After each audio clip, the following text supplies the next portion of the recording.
ये दौलत भी ले लो, ये शोहरत भी ले लो, भले छीन लो मुझसे मेरी जवानी, मगर मुझको लौटा दो बचपन का सावन। वो कागज की कश्ती, वो बारिश का पानी, वो कागज की कश्ती, वो बारिश का पानी।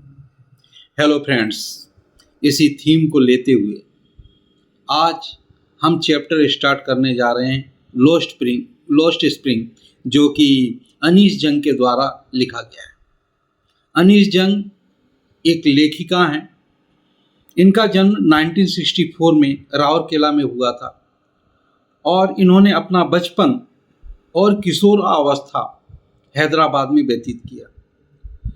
शुरू में इन्होंने हैदराबाद में ही अध्ययन किया। इसके पश्चात ये यूएसए गई, जहाँ पर उन्होंने अध्ययन किया एवं इसके बाद ये भारत लौटकर आईं और यहाँ पर इन्होंने राइटिंग को अपना करियर बना लिया, लेख को अपना करियर बना लिया। ये कई न्यूज़पेपर की, जाने माने न्यूज़पेपर की एडिटर भी रही। इसके अलावा इन्होंने कॉलम भी दिया, उसमें लेख भी लिखे और वह सिर्फ भारत की ही नहीं बल्कि विदेशों में भी। इन्होंने कई बुक भी प्रकाशित की, कई पुस्तकें लिखी, जिनमें से एक ये भी है lost spring stories of childhood. ये एक प्रकार का एक्सर्प्ट है जो उस बुक से लिया गया है। यहाँ पर इन्होंने ग्राइंडिंग पॉवर्टी यानी गरीबी की दशा को बताया है और इसके अलावा ये भी प्रदर्शित किया है कि किस प्रकार बच्चों का शोषण किया जाता है, उन्हीं के पेरेंट्स के द्वारा किया जाता है। अब चाहे हम उसे मजबूरी समझ लें, चाहे किसी भी तरीके से, लेकिन उन बच्चों का बचपन जो है खो जाता है, उन बच्चों का बचपन लुट जाता है। इस स्टोरी की शुरुआत पहले मैं बता दूं कि इस स्टोरी के दो पार्ट्स हैं। पहले पार्ट में साहब का डिस्क्रिप्शन दिया गया है, जो कि सीमापुरी इलाके में, दिल्ली के सीमापुरी इलाके में रहता है और वह एक रैग पिकर है यानी कूड़ा करकट उठाने वाला है, जिसके सहारे वह अपना वह अपना जीवन यापन और अपने फैमिली को सपोर्ट करता है। दूसरी स्टोरी में मुकेश है, जो कि फिरोजाबाद में रहता है। वह एक बैंगल फैक्ट्री में काम करता है। वो फिरोजाबाद जो कि चूड़ियों के लिए और कांच के लिए मशहूर है। हम पहले स्टोरी की शुरुआत करते हैं। पहली लाइन है कि sometimes I find a rupee in the garbage, यानी कभी कभी हमें इस गार्बेज मतलब कूड़े के ढेर में 1 रुपये मिल जाता है। वह 1 रुपये उनके लिए गोल्ड के समान है, गोल्ड अर्थात सोने के समान है, ठीक है ना, क्योंकि उससे उनका जो है जीवन यापन होता है, उसके सहारे वह अपने आप को सरवाइव करते हैं। Why do you do this? I ask Sahib, whom I encounter every morning, scrounging for gold in the garbage dumps of my neighborhood. वह साहब से पूछती हैं कि साहब तुम ये क्यों करते हो, उस साहब से जो कि कूड़े करकट के ढेर में गोल्ड ढूंढ रहा है। कभी कभी उसे 1 रुपये मिल जाते हैं अथवा वो प्लास्टिक बोतलें मिल जाती हैं, जिसको बेचकर वह कुछ पैसे लाता है और अपने परिवार का भरण पोषण करता है। साहब left his home long ago, set amidst the green fields of Dhaka. साहब ने अपना घर बहुत पहले ही छोड़ दिया था और इसका घर ढाका के हरे भरे खेतों के बीच में था। His home is not even a distant memory. There were many storms that swept away their fields and homes. ठीक है ना, वह अपने घर को कभी कभी याद भी कर लेता है और उसके घर को और उसके खेतों को स्टॉर्म ने यानी तूफान में पूरी तरीके से बर्बाद कर दिया था। That's why there were many storms. His mother tells him that's why they left looking for gold in big city where he now lives. Where he now lives, अब वे कहाँ रहते हैं? वे रहते हैं दिल्ली के सीमापुरी इलाके में रहते हैं और ये बताया गया है कि उन्होंने उस शहर को, उस घर को सिर्फ इसलिए छोड़ा क्योंकि वहाँ अक्सर तूफान आते थे और उस तूफान ने उनके घर को, उनके खेतों को पूरी तरीके से उजाड़ दिया। I have nothing else to do, he mutters looking away. जब वह पूछती हैं कि why do you do this, बेचारा बुदबुदाता है और वह इधर उधर देखते हुए कहता है क्योंकि मेरे लिए अन्य काम कुछ भी करने को नहीं है। गो टू स्कूल, आई से ग्लिबली। वह बड़े ही आसानी से कहती हैं कि स्कूल जाया करो। Realising immediately how hollow the advice must sound. वह ये शब्द कह तो देती हैं लेकिन वह जानती हैं कि उनके शब्दों में खोखलापन है, भारीपन नहीं है। वो जो कह रही हैं, ठीक है ना, ये शायद साहब के लिए काफ़ी मुश्किल हो। There is no school in my neighbourhood, when they build one I will go. वह कहता है कि मेरे पड़ोस में कोई स्कूल नहीं है मैम, जब वहाँ पे स्कूल बन जाएगा तो मैं स्कूल जाने लगूंगा। If I start a school will you come, I ask half joking. उन्होंने भी मजाक करते हुए कहा कि यदि मैं स्कूल बनवा दूँ तो क्या तुम आओगे। A few days later I see him running up to me, is your school ready. लेकिन इसी बीच वह कहता है कि मैम आप बनवाइए तो मैं अवश्य आऊँगा। कुछ दिनों के पश्चात वह नरेटर को देखता है, अनीस जंग को देखता है और दौड़ता हुआ आता है और पूछता है कि मैम आपका स्कूल तैयार हो गया। It takes longer to build a school, I say embarrassed at having made a promise that was not made. वह झेप जाती है। झेप जाने का मतलब है कि वह स्पीचलेस होती हैं, कुछ कह नहीं पाती हैं। क्यों? क्योंकि अनीस जंग के लिए स्कूल बनवाना बहुत ही मुश्किल था। फिर भी वह अपने आप को बचाने का प्रयास करती हैं और कहती हैं कि बेटा स्कूल एक दिन में थोड़ा ना बनता है, समय लगता है इसमें। लेकिन जब वे जानती हैं कि promises like mine abound in every corner of his bleak world, यानी हम जैसे खोखले प्रॉमिस इनके लिए किए जाते हैं, इनके साथ किया जाता है, ठीक है ना। इनका जो वर्ल्ड है, जो इनका समय है, वह पूरी तरीके से अंधकारमय है और हम इनके फीलिंग्स के साथ खेलते हैं।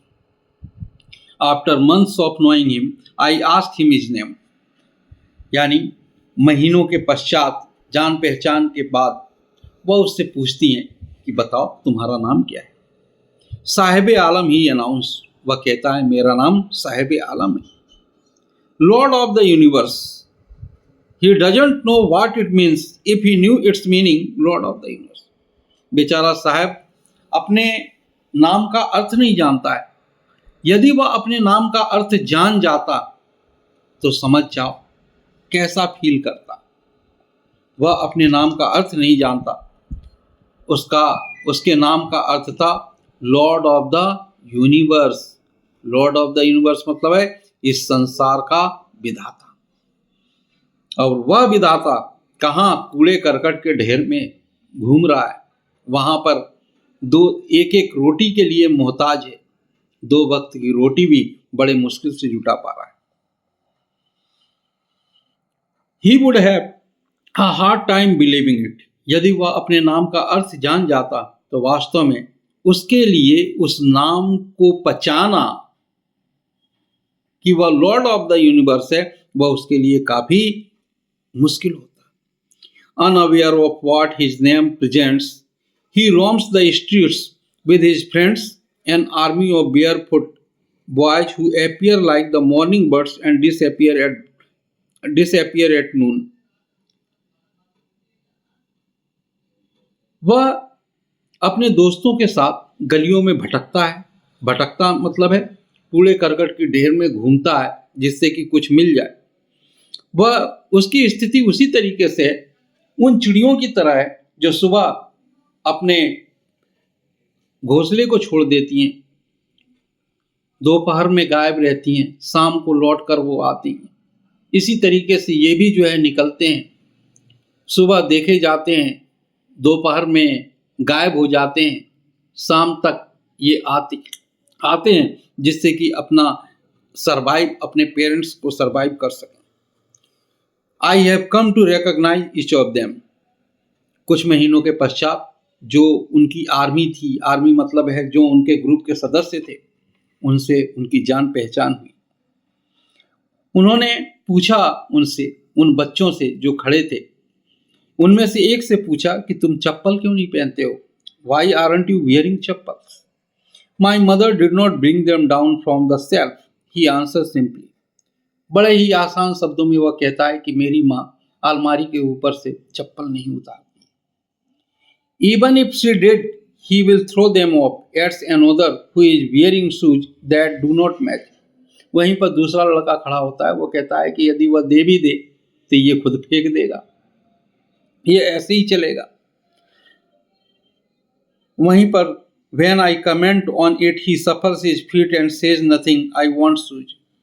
जब वह उसके ऊपर कमेंट करती हैं, कुछ कहती हैं, वह भी दो अलग अलग रंगों के जूते पहने हुए है।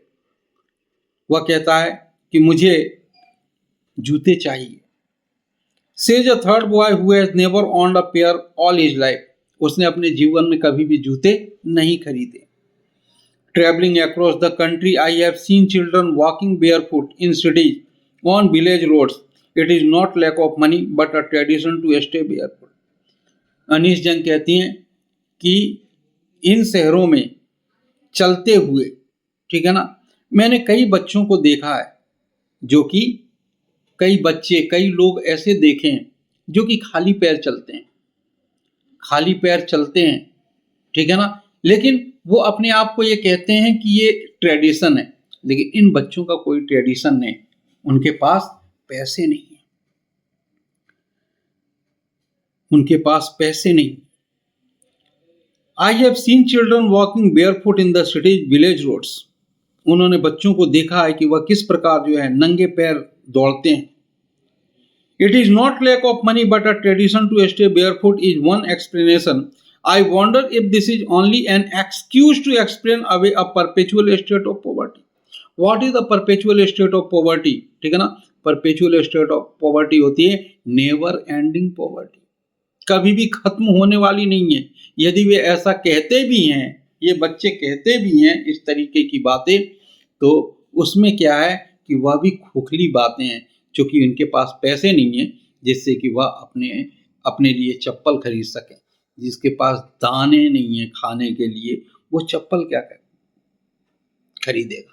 ओके, एक कहावत है ना कि गरीब बच्चे जब नींद में मुस्कुराते होंगे, गरीब बच्चे जब नींद में मुस्कुराते होंगे, तय मानिए उन्हें ख्वाब में भी रोटी नजर आते होंगे, उन्हें ख्वाब में भी रोटी नजर आते होंगे। ओके, यही कंडीशन साहब जैसे बच्चों का है। I remember a story a man from Udupi once told me. वह एक कहानी याद करती हैं जो कि उडुपी के एक व्यक्ति के द्वारा कही गई थी और उन्हें सुनाया गया था। As a young boy, he would go to school past an old temple. वह कहती हैं कि उस व्यक्ति ने बताया था कि जब वह बच्चा था तो वह बगल के ही मंदिर के करीब एक स्कूल था जिसमें पढ़ने के लिए जाता था। Where his father was a priest, और उस मंदिर में उसके पिताजी एक पुजारी थे। He would stop briefly at the temple and pray for a pair of shoes. वह मंदिर के पास खड़ा हो जाता और वहां पर ईश्वर से प्रार्थना करता कि प्रभु मुझे एक जोड़ी जूते दिलवा दो। 30 years later, I visited his town and the temple. 30 वर्षों के पश्चात नरेटर उसी मंदिर में, ठीक है ना, उस मंदिर का उस शहर में गई जो कि डिसोलेशन था, एक प्रकार से उजड़ गया था, मंदिर जीर्ण शीर्ण अवस्था में हो गया था। In the backyard where lived the new priest there were red and white plastic chairs. यानी बैकयार्ड में पीछे जहां नया पुजारी रहता था वहां पर कुछ लाल और सफेद रंग की कुर्सियां यानी चेयर्स डले हुए थे। A young boy dressed in grey uniform, wearing socks and shoes, arriving panting and threw his school bag on a folding bed. वहीं पर एक लड़का दौड़ता हुआ आया, हाँफते हुए आया। उसने वहाँ पर बेड पर अपने बैग फेंक दिए, जूते मोजे उतार दिए। Looking at the boy, I remember the prayer another boy had made to the goddess when he had finally got a pair of shoes. उन्हें वही किस्सा याद आ गया उस व्यक्ति के द्वारा सुनाए हुए। चलो उसके पास नहीं, लेकिन उसकी प्रार्थना स्वीकार हुई कि इस बच्चे के पास वो सारी चीजें हैं। Let me never lose them. The goddess had granted his prayer. ठीक है ना। वह कहती हैं कि मैं बताऊं कि देवी ने उसकी इच्छा मान ली थी, उसकी प्रार्थना स्वीकार कर ली थी। Young boys like the son of the priest now वोर शूज। ठीक है ना। यानी वो बच्चे जो कि पुजारी के बच्चे की तरह, उनके पास जूते हैं पहनने के लिए। But many others like the rag pickers in my neighbourhood remains useless. वह कंपेयर करती हैं, लेकिन मेरे पड़ोस में कईयों ऐसे रैग पिकर्स हैं, कईयों ऐसे कूड़ा करकट उठाने वाले हैं जिनके पास जूते नहीं है। They are shoeless. My acquaintance with the barefoot rag pickers leads me to Seemapuri. यानी उनकी जानने की इच्छा और प्रबल हुई इनके बारे में, और वह सीमापुरी पहुंच गई। A place on the periphery of Delhi, जो कि वहीं दिल्ली से सटा हुआ है, आउटस्कर्ट्स ऑफ दिल्ली। ठीक है ना, दिल्ली से सटा हुआ है। Yet miles away from it. ठीक है ना, कुछ मीलों की दूरी पर है। Metaphorically those who live here, symbolically होता है। मेटाफोरिकली क्या है? सिंबॉलिकली।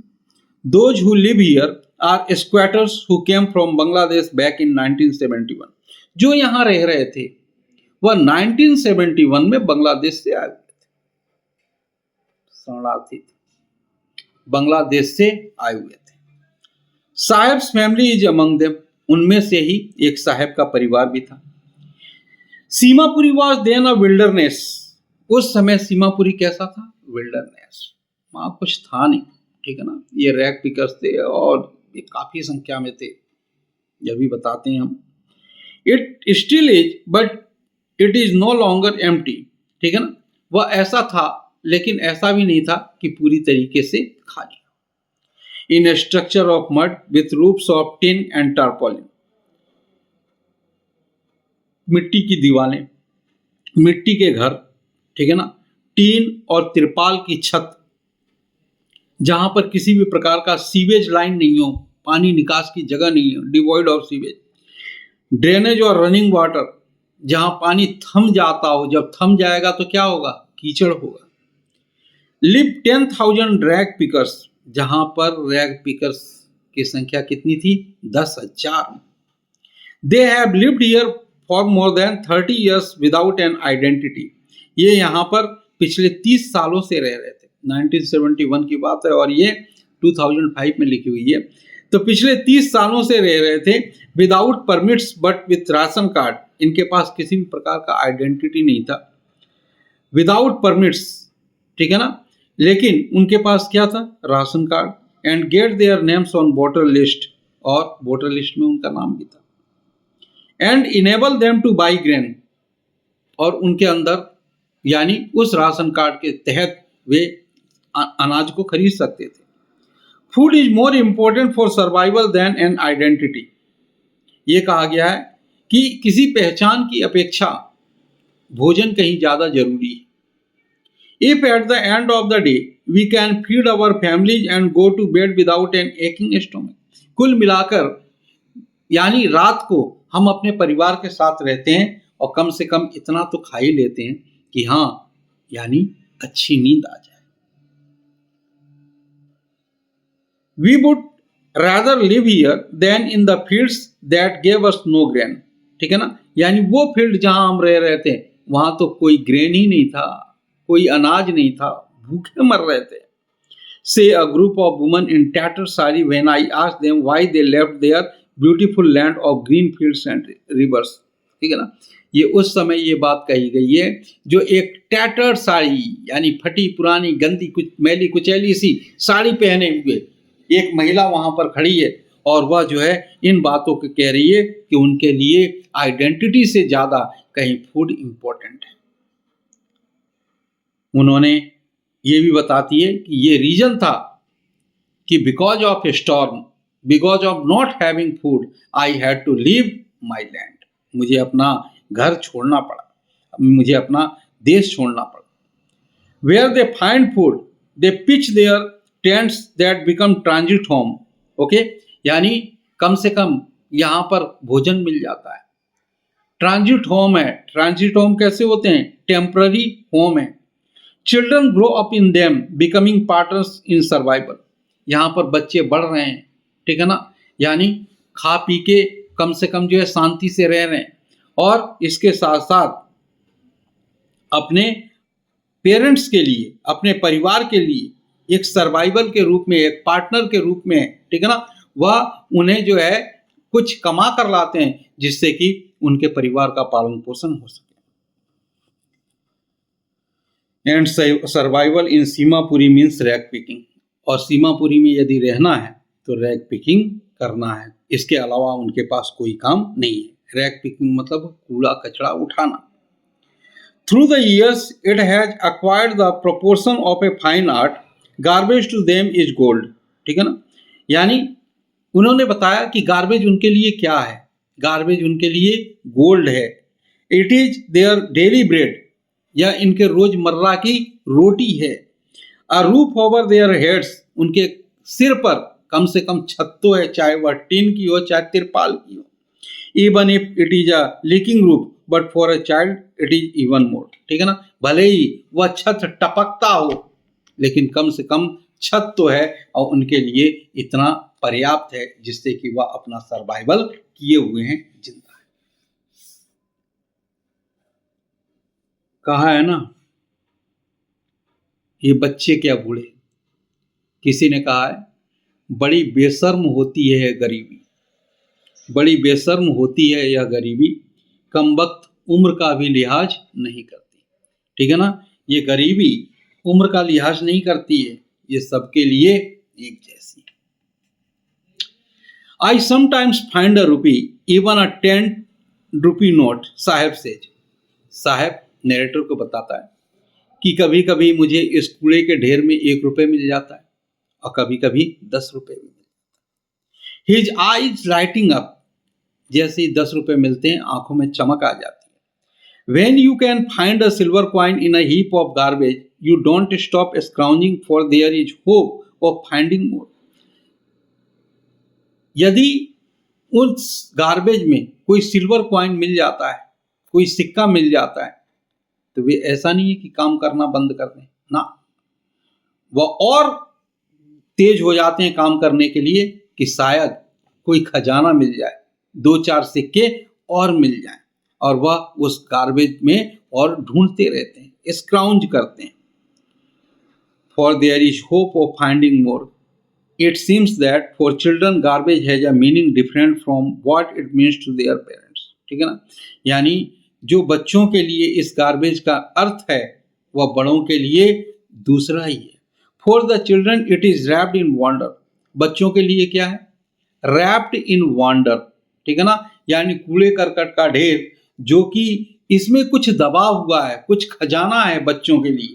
ठीक है ना, ये मानते हैं। For the elders it is a means of survival. लेकिन बड़ों के लिए क्या है? सर्वाइवल, यानी किसी तरीके से जीवन को जीने का एक जरिया है। One winter morning I see Saheb standing by the fence gate of the neighbourhood club. एक बार विंटर के समय में वह देखती क्या है कि साहब फेंस गेट पर, ठीक है ना, वहां पर बाड़ लगी हुई है, और उस गेट पर वह एक क्लब के आसपास खड़ा हुआ है, watching 2 young man dressed playing tennis, dressed in white playing tennis. वहीं पर 2 लोग टेनिस खेल रहे हैं, व्हाइट कलर के ड्रेस पहने हुए हैं। I like the game he hums, content to watch in standing behind the fence. वह फेंस के पीछे, ठीक है ना, फेंस यानी बाड़ होती है, उसके पीछे खड़ा है और वह कहता है कि मुझे ये गेम काफ़ी पसंद है, मुझे ये गेम खेलना पसंद है। I go inside when no one is around, he admits. जब वहाँ कोई नहीं होता है तो वह कहता है कि जब कोई नहीं होता है तो मैं तो अंदर चला जाता हूँ और the gate keeper lets me use the swing, और गेट कीपर मुझे स्विंग यानी झूला झूलने देता है। Saheb too is wearing tennis shoes that look strange over his discoloured shirt and shorts, ठीक है ना। साहेब ने भी टेनिस शूज पहने, लेकिन उसके जो शर्ट्स हैं शॉर्ट्स हैं उससे वह चीजें जो है मैच नहीं करती। Someone gave them to me, he says the man in the manner of an explanation। उस अपनी ड्रेस को देखते हुए वह उसको समझाते हुए यानी नैरेटर को समझाते हुए कहता है कि ये ड्रेस मुझे किसी ने दी है, किसी अमीर बच्चे ने दी है। The fact they are discarded shoes of some rich boy, और वह जूतों की ओर इशारा करते हुए कहता है कि वह किसी रिच बॉय के द्वारा डिस्कार्डेड है। डिस्कार्डेड मतलब है कि वह उसके लिए बेकार है, लेकिन मेरे लिए यूजफुल है। किसी के लिए कोई चीज यूजलेस हो जाती है तो वह दूसरे के लिए यूजफुल हो जाती है। Who perhaps refused to wear them because of a hole in one of them। उस बच्चे ने यानी रिच बॉय ने इसलिए इस चीज को छोड़ दिया क्योंकि इसमें एक छोटा सा छेद हो गया, लेकिन मेरे लिए ये बढ़िया है। Doesn't bother me, hole in of them does not bother me। वह कहता है कि ये मुझे जो होल ये शिकायत मुझे नहीं करता, ठीक है ना। ये तो मेरे लिए एसी है भैया, इसमें से हवा पास होती रहती है, ठीक है ना। मेरे लिए कोई प्रॉब्लम नहीं है, मैं तो इसमें ही कंफर्ट फील करता हूँ। नहीं होगा तो क्या करोगे, कंफर्ट फील करना पड़ेगा, मजबूरी है। For one who has walked barefoot even shoes with a hole is a dream come true. वह कहता है कि कहाँ मैं नंगे पैर दौड़ने वाला, और मुझे जो है ये जूते मिल गए जिसमें एक हल्का सा छेद है, इससे तो मेरा सपना साकार हो गया, ठीक है ना। मेरा सपना जूते पहनने का साकार हो गया। But the game he is watching so intently is out of his reach. लेकिन जो गेम वह देख रहा है, जिसे वह खेलना चाहता है, वह उसकी पहुंच से बाहर है। This morning Saheb is on his way to the milk booth. एक बार सुबह सुबह अनीस जंग को साहेब मिल्क बूथ पर मिल जाता है। मिल्क बूथ, टी स्टॉल, कुछ भी। In his hand is a steel canister. उसके हाथ में एक स्टील का कनेस्टर है। I now work in a tea stall down the road, he says pointing in the distance. वह एक और इशारा करते हुए मैडम को समझाता है, अनीस जंग को बताता है कि मैं अब उस टी स्टॉल पर काम करता हूं जो कि रोड के उस पार। I am paid 800 rupees and all my meals. मुझे 800 रुपये महीना दिए जाते हैं और तीनों टाइम का भोजन दिया जाता है, नाश्ता, दोपहर का भोजन, रात का। Does he like the job. वह पूछती हैं कि क्या तुम्हें वास्तव में ये जॉब, ये काम पसंद है। His face I see has lost the careful look.